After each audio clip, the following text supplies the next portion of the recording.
সহজ লেখান্ত আমাদের সকলকে স্বাগত। আজকের এই ভিডিওতে আমরা সপ্তম শ্রেণীর প্রথম পর্যায়ক্রমিক মূল্যায়ন 2025 সালের পরিবেশ ও বিজ্ঞান বিষয়ের সম্পূর্ণ উত্তর সহ নমুনা প্রশ্নপত্র সেট 3 সম্পর্কে আলোচনা করব। তো চলো এই ভিডিওতে আমরা ক্লাস 7 এর ফার্স্ট ইউনিট টেস্ট 2025 পরিবেশ ও বিজ্ঞান বা সায়েন্স সাবজেক্টের এই কোশ্চেন পেপারের উত্তরগুলো দেখে নিই। তো এবছর তোমাদের পরীক্ষার পূর্ণমান থাকবে 30 নম্বর, প্রথম ইউনিট টেস্টের পরীক্ষা এবং সময় দেওয়া থাকবে 1 ঘন্টা। এই প্রশ্নোত্তরের পিডিএফ ফাইলগুলো আমাদের সহজ লেসন অ্যাপের মধ্যে দেওয়া থাকবে। অ্যাপের লিঙ্ক ডেসক্রিপশন বক্সে রয়েছে, সেখান থেকে তোমরা অ্যাপটিকে ডাউনলোড করে নিয়ে চাইলে প্রশ্ন উত্তরের পিডিএফগুলো নিতে পারো। দেখো এখানে 1 নম্বর দাগে বলা হচ্ছে সঠিক উত্তরটি নির্বাচন করে লেখো 1 × 12 = 12। একের 1 নম্বর দাগে যে উষ্ণতার পাঠ ফারেনহাইট স্কেলে 32 ডিগ্রি তার পাঠ সেলসিয়াস স্কেলে হবে 100 ডিগ্রি, 100, 212, 0 না কোনোটি নয়। তো যে উষ্ণতার পাঠ ফারেনহাইট স্কেলে 32 ডিগ্রি সেটা সেলসিয়াস স্কেলে হবে 0 ডিগ্রি। এরপর হচ্ছে 1-2 নম্বর Zn+CuSO4, এখানে অ্যারো দিয়ে দেওয়া আছে। দেখো ZnSO4 + Cu বিক্রিয়াটি হলো প্রত্যক্ষ, সংযোগ, বিয়োজন, বিনিময় না প্রতিস্থাপন বিক্রিয়া। তো এটা হচ্ছে একটি প্রতিস্থাপন বিক্রিয়া, ঠিক আছে। 1-3 নম্বর সিলভার নাইট্রেটের সংকেত হলো Ag2NO3 AgNO3 AgNO3 AgNO2। তো সিলভার নাইট্রেট এর সংকেত হচ্ছে AgNO3। 1-4 নম্বর লিনতাপ পদার্থের উষ্ণতা বাড়ায়, উষ্ণতা কমায়, অবস্থান্তর ঘটায়, কোনো পরিবর্তন ঘটায় না। তো লিনতাপ পদার্থের কী করে? লিনতাপ হচ্ছে পদার্থের অবস্থান্তর ঘটায়, এক অবস্থা থেকে অন্য অবস্থায়, ঠিক আছে, পরিবর্তন করায়। এরপর দেখো এমন একটি খাদ্য উপাদান যা থেকে শক্তি পাওয়া যায় না তা হলো কার্বোহাইড্রেট, প্রোটিন, লিপিড, ভিটামিন। এখানে উত্তর হচ্ছে ভিটামিন। ভিটামিন থেকে আমরা কোনো শক্তি পাই না। ভিটামিন কী হয়? শরীরের আমাদের রোগ প্রতিরোধ যে ক্ষমতা সেটা বাড়িয়ে তোলে, ঠিক আছে। এবার 1-6 নম্বর হচ্ছে লোহিত রক্তকণিকায় হিমোগ্লোবিনের কাজে কোন ধাতুর আয়ন অপরিহার্য? Zinc, calcium, sodium, iron. এখানে সঠিক উত্তর হচ্ছে অপশন ডি হবে আয়রন। মুখের কোণে ঘা দেখা যায় vitamin A, vitamin B complex, vitamin C এর অভাবে। তো মুখের কোণে ঘা দেখা যায় ভিটামিন বি কমপ্লেক্স এর অভাবে। পরের প্রশ্ন, মারাসমাস হয় শিশুদের খাদ্যে প্রোটিন ও শক্তি উভয়ের অভাবে, প্রোটিনের অভাবে, শক্তির অভাবে। তো মারাসমাস হয় শিশুদের খাদ্যে প্রোটিন ও শক্তি উভয়ের অভাবে। 1-9 নম্বর হচ্ছে ফারেনহাইট থার্মোমিটারে ঊর্ধ্ব স্থিরাঙ্ক 212 degree Fahrenheit, 32 degree Fahrenheit, 100 degree Fahrenheit. তো ফারেনহাইট স্কেলে বা ফারেনহাইট থার্মোমিটারে ঊর্ধ্ব স্থিরাঙ্ক হচ্ছে 32 ডিগ্রি ফারেনহাইট। এরপর হচ্ছে পরমাণুর নিস্তড়িত কণাটির নাম ইলেকট্রন, প্রোটন না নিউট্রন? তো পরমাণুর নিস্তড়িত কণা হচ্ছে নিউট্রন। নেক্সট, এসআইতে তাপের একক হলো ক্যালোরি, জুল, ব্রিটিশ থার্মাল একক। তো এসআই পদ্ধতিতে তাপের একক হচ্ছে জুল। এরপর কোনো পরমাণুর ঋণাত্মক চার্জযুক্ত কণা হলো প্রোটন, নিউট্রন, ইলেকট্রন। তো পরমাণুর ঋণাত্মক চার্জযুক্ত যে কণা সেটা হচ্ছে ইলেকট্রন, আর প্রোটন হচ্ছে কি? প্রোটন হচ্ছে পজিটিভ, ঠিক আছে, বা ধনাত্মক। নেক্সট 2 নম্বর দেখে নিচের প্রশ্নগুলোর উত্তর দাও, যে কোনো 6টি লিখতে হবে এখান থেকে প্রশ্ন, মানে 1 নম্বর করে 1 × 6 = 6। 2-1 নম্বর দেখে সংকেত লিখতে বলা হচ্ছে কাপড় কাঁচার সোডা আর হচ্ছে চুনাপাথর। তো কাপড় কাঁচার সোডার সংকেত হচ্ছে Na2CO3 10H2O, আর চুনাপাথরের সংকেত হচ্ছে CaCO3, ঠিক আছে, ক্যালসিয়াম কার্বনেট। এরপর ক্যাটায়ন কাকে বলে? উদাহরণ দাও। উত্তর লিখবে ধনাত্মক আধানযুক্ত আয়নকে ক্যাটায়ন বলে, যেমন হচ্ছে 8+। জলের বাষ্পীভবনের লিনতাপ কত? তো জলের বাষ্পীভবনের লিনতাপ হচ্ছে 537 ক্যালোরি/গ্রাম। সমতা বিধান করতে হবে NaOH + H2SO4 arrow Na2SO4 + H2O।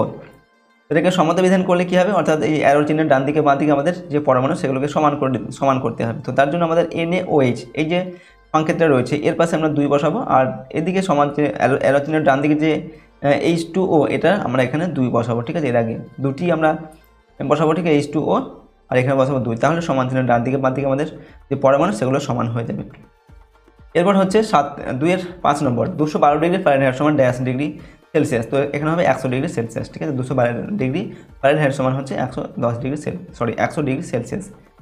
MgO যৌগে Mg মৌলের যোজ্যতা ড্যাশ। উত্তর লিখবে MgO যৌগে Mg মৌলটির যোজ্যতা হচ্ছে 2। কোনো বস্তু দ্বারা গৃহীত বা বর্ধিত তাপের পরিমাণ কোন কোন বিষয়ের উপর নির্ভরশীল? তো বস্তুর ভর, বস্তুর আপেক্ষিক তাপ এবং উষ্ণতার পার্থক্যের উপর নির্ভরশীল, ঠিক আছে, পার্থক্যের উপর নির্ভর করে। পরমাণুর অন্তর্গত নিস্তড়িত কণার নাম কি? তো পরমাণুর অন্তর্গত নিস্তড়িত কণা হচ্ছে নিউট্রন। হৃৎপিণ্ড কী কাজ করে? এখানে লিখবে হৃৎপিণ্ড পাম্পের মতো কাজ করে, সারা শরীরে অক্সিজেনযুক্ত রক্ত সরবরাহ করে। এরপর হচ্ছে সালোক সংশ্লেষের সময় ড্যাশ ভেঙে অক্সিজেন পাওয়া যায়। কি লিখবে? সালোক সংশ্লেষের সময় জল ভেঙে অক্সিজেন পাওয়া যায়। নেক্সট, মস্তিষ্কের মধ্যে অবস্থিত তরল পদার্থের নাম হলো ড্যাশ। তো মস্তিষ্কের মধ্যে অবস্থিত তরল পদার্থের নাম হচ্ছে সেরিব্রোস্পাইনাল ফ্লুইড। এরপর অস্থি ও লিগামেন্ট থাকে ড্যাশ প্রোটিন। তো অস্থি ও লিগামেন্টে থাকে কোলাজেন প্রোটিন। 3 নম্বর দেখা হচ্ছে নিচের প্রশ্নগুলির সংক্ষেপে উত্তর দাও, যে কোনো 6টি লিখতে হবে এখান থেকে। প্রশ্নের মান হচ্ছে 2 নম্বর করে 3 6 দুগুণে 12 নম্বর। প্রথম প্রশ্ন 3-এর আগে একটি প্রাপ্তবয়স্ক ব্যক্তির ওজন 62 কেজি, উচ্চতা হচ্ছে 1.57 মিটার। ওই ব্যক্তির BMI নির্ণয় করো। ঠিক আছে, বডি মাস ইন্ডেক্স এটা নির্ণয় করতে হবে।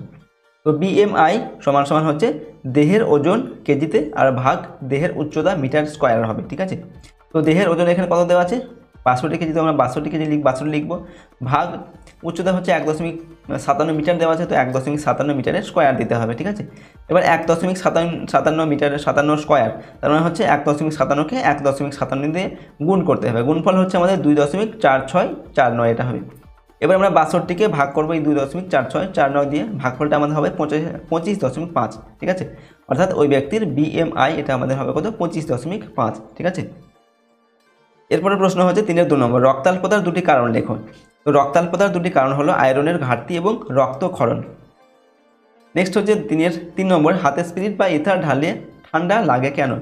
তো স্পিরিট বা ইথার উদ্বায়ী পদার্থ, এই ধরনের পদার্থ খুব তাড়াতাড়ি বাষ্পীভূত হয়। বাষ্পীভবনের জন্য হাত থেকে লিনতাপ গ্রহণ করে, ফলে হাতের তাপমাত্রা পরিবেশের থেকে কমে যায়, তাই হাতে স্পিরিট বা ইথার ঢালে ঠান্ডা অনুভূত হয়। 4 নম্বর, মানবদেহে ভিটামিনের গুরুত্ব কী। 1 নম্বর হচ্ছে স্বাভাবিক বৃদ্ধিতে, জীবদেহের স্বাভাবিক বৃদ্ধির জন্য ভিটামিন অপরিহার্য। 2 নম্বর, রোগ প্রতিরোধে, ভিটামিনের প্রধান কাজ হলো রোগ প্রতিরোধ করা। 3 নম্বর হচ্ছে খাদ্য প্রাণ হিসাবে, জীবের জীবন ধারণের জন্য অত্যাবশ্যকীয় খাদ্য উপাদান হলো ভিটামিন, সেই কারণে একে খাদ্য প্রাণ বলে। 5 নম্বর হচ্ছে একটি মৌলের পরমাণু ক্রমাঙ্ক দেওয়া আছে 19, ভর সংখ্যা 39 হলে পরমাণুতে কটি ইলেকট্রন ও কটি নিউট্রন আছে। দেখো উত্তর লিখবে, যেহেতু পরমাণুটির পরমাণু ক্রমাঙ্ক হচ্ছে 19, তাই পরমাণুতে ইলেকট্রন সংখ্যা হবে 19টা। ঠিক আছে, যেটা পরমাণু ক্রমাঙ্ক মানে কি পরমাণুর ইলেকট্রন সংখ্যা এবং প্রোটন সংখ্যা। ঠিক আছে, অর্থাৎ প্রোটন সংখ্যা হচ্ছে 19 এবং এখানে ইলেকট্রন সংখ্যা হবে 19। এবার বলা হচ্ছে কি নিউট্রন সংখ্যা কত। নিউট্রন সংখ্যা আমরা কীভাবে ভর সংখ্যা থেকে পরমাণু সংখ্যা বিয়োগ করব। ভর সংখ্যা হচ্ছে 39, পরমাণু সংখ্যা হচ্ছে কত 19, তো 39 থেকে 19 বাদ দিলে কত থাকে 20 থাকে, তো নিউট্রন সংখ্যা হচ্ছে 20। ঠিক আছে, আর এখানে ইলেকট্রন সংখ্যা হচ্ছে 19। এরপরের প্রশ্ন হচ্ছে 3-এর 6 নম্বর, ফাইটোকেমিক্যালস বা উদ্ভিজ রাসায়নিক আমাদের শরীরে কী কাজ বা কী সাহায্য করে। তো ফাইটোকেমিক্যালস বা উদ্ভিজ রাসায়নিক মানুষের দেহে উপস্থিত থেকে বিভিন্ন শারীরিক সমস্যা থেকে বাঁচায়। যেমন হচ্ছে ফ্ল্যাভোনয়েড নামক এক প্রকার ফাইটোকেমিক্যালস মানবদেহকে তাড়াতাড়ি বুড়ো হয়ে যাওয়া থেকে আটকায়, হৃৎপিণ্ডের কাজ ঠিকঠাক রাখে, হাড়কে শক্ত রাখে, ক্যান্সারের সম্ভাবনা কমায়। ঠিক আছে, এইগুলো করে। নেক্সট হচ্ছে 3-এর 7 নম্বর, কৃত্রিম রং মেশানো খাবার খেলে কী সমস্যা হয়। কৃত্রিম রং মেশানো খাবার খেলে আমাদের নানান রকম শারীরিক অসুবিধা, যেমন হৃৎপিণ্ড, যকৃত, মস্তিষ্কের ক্ষতি হতে পারে। ঠিক আছে, এইগুলো আমাদের সমস্যা হতে পারে। নেক্সট 3-এর 8 নম্বর, দেহের ওজন বেড়ে যাওয়ার ফলে কী সমস্যা হতে পারে। দেখো 1 নম্বর, রক্তচাপ ক্রমাগত বাড়তে পারে। 2 নম্বর, কী হয় রক্তে শর্করার পরিমাণ বেড়ে গিয়ে ডায়াবেটিস হতে পারে। 3 নম্বর, রক্তনালীর গায়ে লিপিড জমে রক্তনালীর ব্যাস কমে যেতে পারে। 4 নম্বর হচ্ছে অস্থিসন্ধিতে ব্যথা বা ক্যান্সার হতে পারে। ঠিক আছে, তো এইগুলো হচ্ছে আমাদের দেহের ওজন যদি বেশি বেড়ে যায় তাহলে এই সমস্যাগুলো হতে পারে। ঠিক আছে, তো আজকের এই ভিডিওতে আমরা ক্লাস 7-এর ফার্স্ট ইউনিট টেস্ট তোমাদের পরিবেশ ও বিজ্ঞান বা সায়েন্স সাবজেক্টের একটি মডেল কোশ্চেন পেপারের সম্পূর্ণ উত্তর আলোচনা করলাম। প্রশ্নোত্তরগুলো তোমরা ভালোভাবে মুখস্থ করে নিয়ে প্র্যাকটিস করবে। ঠিক আছে, আর আমাদের এই চ্যানেলে যদি তোমরা নতুন হয়ে থাকো চ্যানেলটিকে সাবস্ক্রাইব করবে, পাশের বেল আইকনে প্রেস করে অল অপশানটিকে সিলেক্ট করে নেবে এবং ভিডিওটিতে অবশ্যই লাইক করবে, ভিডিওটি বন্ধু বান্ধবের সঙ্গে শেয়ার করবে, কমেন্ট বক্সে নিজেদের মতামত অবশ্যই লিখে জানাবে। আর যদি এই প্রশ্নগুলোর PDF ফাইল পেতে চাও সহজ লেসন অ্যাপটিকে ইনস্টল করবে, অ্যাপের লিঙ্ক ডেসক্রিপশন বক্সে রয়েছে, সেখান থেকে তোমরা অ্যাপটিকে ডাউনলোড করে চাইলে প্রশ্ন উত্তরের PDF সেখান থেকে নিতে পারো। তো আজকে আমরা ভিডিওটিকে এখানেই শেষ করছি। সম্পূর্ণ ভিডিওটি দেখার জন্য অসংখ্য ধন্যবাদ।